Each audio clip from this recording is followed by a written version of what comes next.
Hello hi Raziya Shihab ചാനലിലേക്ക് എല്ലാവർക്കും സ്വാഗതം. അപ്പോൾ ഇന്ന് നമ്മളിവിടെ ഉണ്ടാക്കിയിട്ടുള്ളത് ഒരു കിടിലൻ കേക്കാണ് കേട്ടോ. മുട്ടയും പാലും ഒന്നുമില്ലാതെ തന്നെ വളരെ ടേസ്റ്റ് ആയിട്ടുള്ള നല്ലൊരു പെർഫെക്റ്റായി കിട്ടിയിട്ടുള്ള കേക്കിൻ്റെ റെസിപ്പിയാണ് ഇവിടെ കാണിക്കാൻ പോകുന്നത്. അപ്പോൾ വീഡിയോ സ്കിപ്പ് ചെയ്യാതെ കാണുക. അതുപോലെ തന്നെ നമ്മളെ ചാനൽ ആദ്യമായിട്ട് കാണുന്നവരാണെങ്കിൽ ഒന്ന് സബ്സ്ക്രൈബ് ചെയ്യണം. തൊട്ടടുത്തുള്ള ബെല്ലൈക്കണും കൂടെ അമർത്തി കഴിഞ്ഞാൽ ഞാനിടുന്ന വീഡിയോസ് നിങ്ങൾക്ക് പെട്ടെന്ന് തന്നെ കാണാൻ പറ്റും. അപ്പോൾ നമുക്ക് വേഗം തന്നെ വീഡിയോയിലേക്ക് പോകാം. അപ്പോൾ ഈ കേക്ക് ഉണ്ടാക്കാനായിട്ട് ആദ്യം തന്നെ 2 പഴുത്ത മാങ്ങ എടുക്കണം.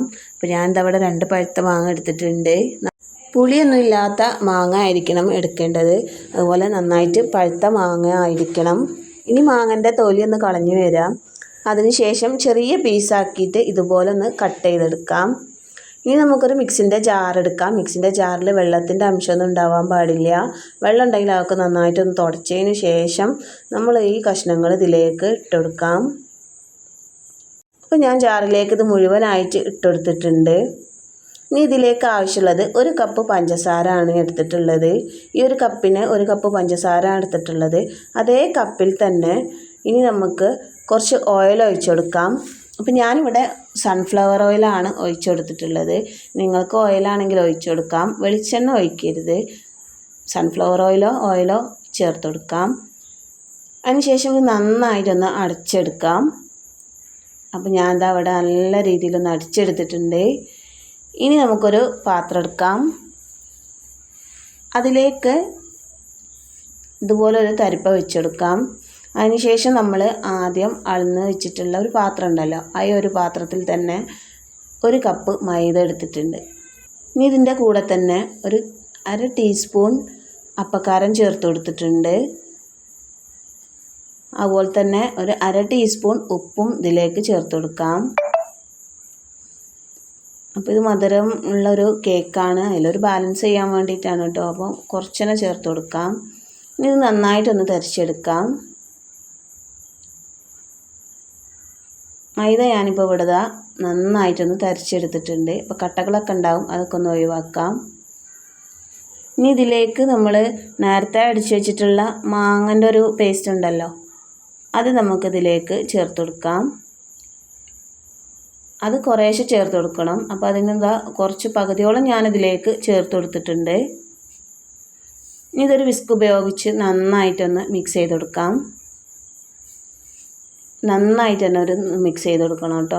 മൈദൊക്കെ നല്ല രീതിയിൽ ആ പേസ്റ്റിൽ നല്ല രീതിയിലൊന്ന് മിക്സ് ചെയ്ത് കൊടുക്കാം. ഇനി ഇതിൽ ബാക്കിയുള്ളതും കൂടെ നമുക്ക് ഇതിലേക്ക് ഒഴിച്ചെടുക്കാം. അപ്പോൾ ഇത് നമ്മളിത് മിക്സ് ചെയ്യുമ്പോൾ നമ്മൾ കുറേശ്ശെ ചേർത്ത് കൊടുക്കുന്നത് കൂടുതലാവണ്ട എന്ന് വിചാരിച്ചിട്ടാണ്. എന്നാലും ഞാനെടുത്ത അളവിനനുസരിച്ച് 2 മാങ്ങ മതിയാവും. അപ്പം കൂടുതലാവണ്ട എന്നുള്ളൊരു രീതിയിലാണ് ഇത് കുറേശ്ശെ മിക്സ് ചെയ്ത് കൊടുക്കുന്നത്. അപ്പോൾ ഇതാ കുഴപ്പമില്ലാത്ത രീതിയിലാണ്. ഇനിയും നമുക്ക് ബാക്കിയുള്ളതും കൂടെ വേണമെങ്കിൽ ഇതിലേക്ക് ചേർത്ത് കൊടുക്കാം. അപ്പോൾ ഞാൻ ബാക്കിയുള്ള മിക്സിൻ്റെ ജാറിലുള്ളതും കൂടെ ഇതിലേക്ക് ഒഴിച്ചു കൊടുക്കുന്നുണ്ട്. അപ്പോൾ മുഴുവനായിട്ട് ഇതിലേക്ക് ചേർത്ത് കൊടുത്തിട്ടുണ്ട് കേട്ടോ. അപ്പോൾ നല്ല രീതിയിലൊന്ന് മിക്സ് ചെയ്തെടുത്തിട്ടുണ്ട്. അപ്പോൾ ഈ ഒരു പരുവത്തിലാണ് നമുക്ക് ഈ ഒരു ബാറ്ററി വേണ്ടത്. അപ്പോൾ കുറേ ആൾക്കാർക്ക് സംശയം ഉണ്ടാവും, നമ്മൾ മുട്ട ഒന്നും ചേർക്കാതെ കേക്ക് നന്നായിട്ട് കിട്ടുമോ എന്നൊക്കെ. പക്ഷെ ഞാനത് ചെയ്ത് നോക്കിയിട്ട് എനിക്കിത് സക്സസ് ആയിട്ടുള്ളൊരു കേക്കിൻ്റെ റെസിപ്പിയാണ്. അപ്പോൾ എല്ലാവരും ട്രൈ ചെയ്ത് നോക്കുക, ഫീഡ്ബാക്ക് അറിയിക്കുക. അപ്പോൾ നിങ്ങൾ നമ്മളെ ചാനൽ ഇഷ്ടപ്പെട്ടതാണെങ്കിൽ നിങ്ങൾ എന്തായാലും ലൈക്കൊക്കെ ചെയ്യണം കേട്ടോ. നമ്മളെ റെസിപ്പി ഇഷ്ടപ്പെട്ടാൽ ലൈക്ക് ചെയ്യണം. അപ്പോൾ ഈ ഒരു പരുവത്തിലെടുത്തതിന് ശേഷം നന്നായിട്ട് മിക്സ് ചെയ്യണം കേട്ടോ. ഒരു 5 മിനിറ്റോളം നമ്മൾ നല്ല രീതിയിലൊന്ന് മിക്സ് ചെയ്തെടുത്തിട്ടുണ്ട്. ഇനി ഇതിലേക്ക് ചെറുനാരങ്ങാണ്, ഒരു പകുതി ചെറുനാരങ്ങാണ് ഇതിലേക്ക് ചേർത്ത് കൊടുക്കുന്നത്. ഇനിയിപ്പോൾ ചെറുനാരങ്ങ ഇല്ലെങ്കിൽ വിനാഗിരി ചേർത്ത് കൊടുക്കാം. അപ്പോൾ ഒരു ടേബിൾ സ്പൂൺ വിനാഗിരി ചേർത്ത് കൊടുത്താൽ മതിയാവും. അപ്പോൾ ഞാനിവിടെ ഒരു പകുതി ചെറുനാരങ്ങാണ് ചേർത്ത് കൊടുത്തിട്ടുള്ളത്. അതിനുശേഷം നല്ല രീതിയിൽ വീണ്ടും മിക്സ് ചെയ്തെടുക്കാം. ഇനി ഇതിലേക്ക് ആവശ്യമായിട്ടുള്ളത് പാൽപ്പൊടിയാണ് കേട്ടോ.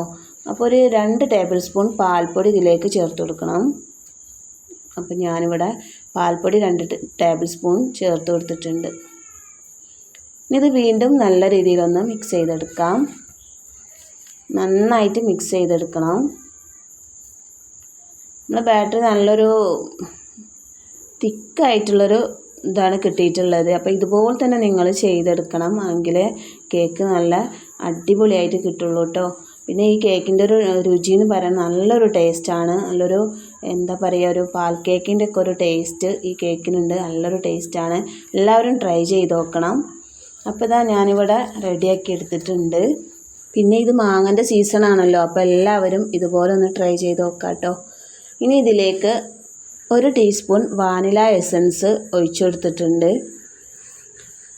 ഇനി ഇത് നന്നായി ഒന്ന് മിക്സ് ചെയ്ത് കൊടുക്കാം. ഇപ്പോൾ വാനില എസൻസ് ഇല്ലാത്തവരാണെങ്കിൽ ഏലക്കായ് നന്നായി പൊടിച്ചിട്ട് ചേർത്ത് കൊടുക്കാം. അങ്ങനെയാണെങ്കിൽ കുറച്ച് പഞ്ചസാര എടുത്ത് അതിലേക്ക് നമ്മൾ ഏലക്കായ് ഇട്ടിട്ട് നന്നായി പൊടിച്ചെടുക്കാം. അപ്പോൾ നന്നായിട്ട് ഏലക്കായ് പൊടിച്ചെടുക്കാൻ പറ്റും. അങ്ങനെ ഇട്ടെടുത്താലും മതി, വാനില എസൻസ് ഇല്ലെങ്കിൽ. അപ്പോൾ ഞാനിവിടെ വാനില എസൻസാണ് ചേർത്ത് കൊടുത്തിട്ടുള്ളത്. അപ്പോൾ ഇതാ നമ്മൾ കേക്കിൻ്റെ ബാറ്ററി ഇവിടെ റെഡി ആയിട്ടുണ്ട്. ഇനി നമുക്കിതൊന്ന് വേറൊരു പാത്രത്തിലേക്ക് മാറ്റണം. ആ ഒരു പാത്രം നമ്മളൊന്ന് ചൂടാക്കി എടുത്തിട്ടുണ്ട് കേട്ടോ. വെള്ളമൊന്നും ഉണ്ടാവാൻ പാടില്ല, അതുകൊണ്ടാണ് ചൂടാക്കി എടുത്തിട്ടുള്ളത്.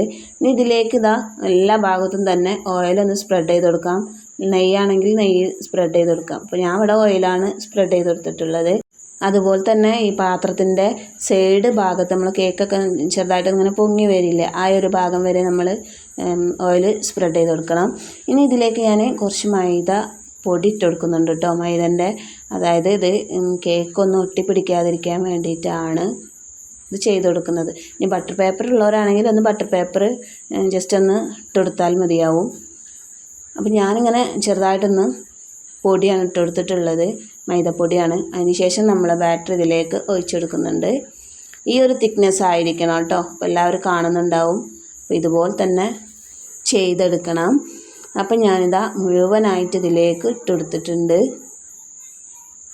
ഇനി ഇത് പല രീതിയിലാണ് ഇതൊക്കെ എടുക്കുന്നത്. അപ്പോൾ ഇതൊന്ന് നമ്മളിങ്ങനെ തട്ടി കൊടുത്തു കഴിഞ്ഞാൽ ശരിയാവും. എവിടെയെങ്കിലും ഒരു കുഴിയൊക്കെ ഉണ്ടെങ്കിൽ അതൊക്കെ ഒന്ന് ശരിയായിട്ട് വരുന്നോളും.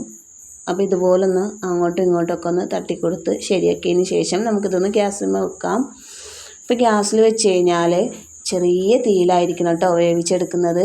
അല്ലാണ്ടെങ്കിൽ ഇതിൻ്റെ അടിയിലൊരു പാത്രം വെച്ചിട്ട് ആ പാത്രം നന്നായി ചൂടായി കഴിയുന്ന സമയത്ത് ചെറിയ തീയിൽ തന്നെ ഇത് വെച്ചിട്ട് കേക്ക് വേവിച്ചെടുക്കാം. അപ്പോൾ ഞാനിവിടെ പാത്രമൊന്നും വെച്ചിട്ടില്ല, ഈ ഡയറക്റ്റായിട്ട് തന്നെ ഈ പാത്രം വെച്ച് കൊടുത്തിട്ടുള്ളതാണ്. അപ്പോൾ കരിയൊന്നും പേടിയുള്ളവർ അങ്ങനെയൊക്കെ ചെയ്യാം കേട്ടോ. പിന്നെ അതുപോലെ ബട്ടർ പേപ്പറൊക്കെ വെക്കാം. അപ്പോൾ ഇതാ കുറച്ച് സമയം കഴിയുമ്പോൾ നമ്മളെ കേക്കൊക്കെ റെഡി ആയിട്ടുണ്ട്. അപ്പോൾ വെന്തോന്നൊക്കെ നമുക്ക് ഇതുപോലെ ഒരു കൊള്ളിയൊക്കെ വെച്ചിട്ടൊന്ന് ഇങ്ങനെ നോക്കിയെടുക്കാം. അപ്പോൾ അങ്ങനെയൊക്കെ നോക്കി തണുത്തതിന് ശേഷം നമ്മൾ വേറൊരു പാത്രത്തിലേക്ക് മാറ്റിയിട്ടുണ്ട്. അതിൽ നിന്ന് എന്താ ഒരു കഷ്ണം കട്ട് ചെയ്തിട്ടുണ്ട്. പെട്ടെന്ന് തന്നെ കട്ട് ചെയ്യാനും നല്ലൊരു ടേസ്റ്റാണ്. അപ്പോൾ എന്ത് ചെയ്യുക, എല്ലാവരും ഇതുപോലെ ഒന്ന് ട്രൈ ചെയ്ത് നോക്കാം കേട്ടോ. ഫീഡ്ബാക്ക് എന്തായാലും അറിയിക്കണം. പിന്നെ നമ്മുടെ ചാനൽ ആദ്യമായിട്ട് കാണുന്നവരാണെങ്കിൽ തീർച്ചയായും സബ്സ്ക്രൈബ് ചെയ്യണം. അപ്പോൾ ഇന്നത്തെ വീഡിയോ ഇത്രയേ ഉള്ളൂ. പുതിയൊരു വീഡിയോയുമായി വീണ്ടും കാണാം. Okay, by.